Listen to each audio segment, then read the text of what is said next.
for sharing that insight. Please stay with us as we come back to you for our next discussion as well. Now, moving the focus on to Nigeria.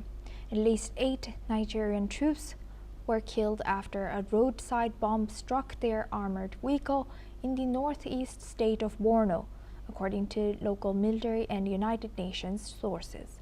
The blast was reported to have occurred on Sunday along the Gubio Damas AK road, where militants from the Islamic State West Africa province were said to have detonated an improvised explosive device while soldiers were halted at a camp.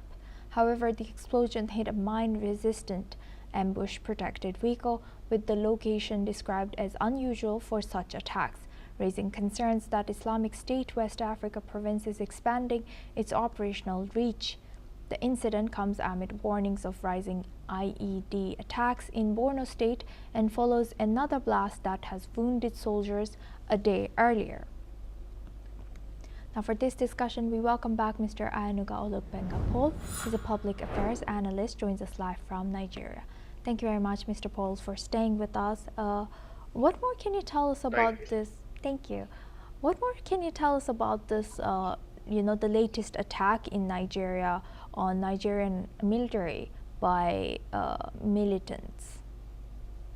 Well, this latest attack is, over the weekend, the military went and raided many of the insurgent hotspots and recovered a large cache of arms from them in the Borno area. And the heat is getting to the militants more than before, unlike before where they can just enter villages in Borno or attack military barracks in Borno without much resistance. That is no longer the case at the moment. Rather, they are now feeling the heat of the might of the Nigerian army. That is why they are now resorting into the unconventional method, the asymmetric method of, planting IEDs in places just to get casualties.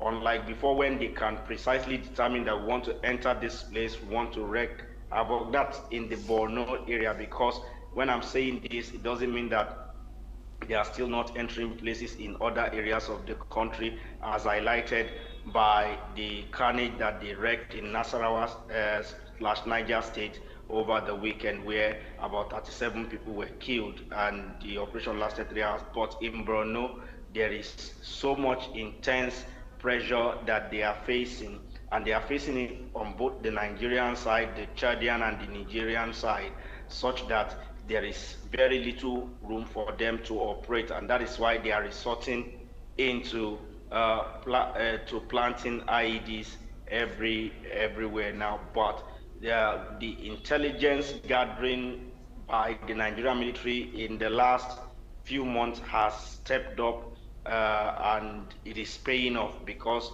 we are seeing results of the insurgents' territory being taken back by the government and arms being recovered. In fact, the government tries to maintain tight lips on some of their victory, because as part of their broader strategy to get these insurgents unaware, the government takes some places and they won't announce it, so that by the time the collaborators with the insurgents arrive, whether to supply them weapons, food, or drugs, they will be caught with ease. So the government is very tight-lipped about several of their success, and since it is part of the overall military strategy for victory, I also would not want to delve too much into them, because a win for the Nigerian military is a win for Nigerians, and in bringing back peace and stability to the insurgent-turned regions of Maiduguri, Borno, and the entire Northeast generally. Thank you for highlighting that, Mr. Paul, and hopefully that's what happens. We will be eyeing that. Thank you very much for once again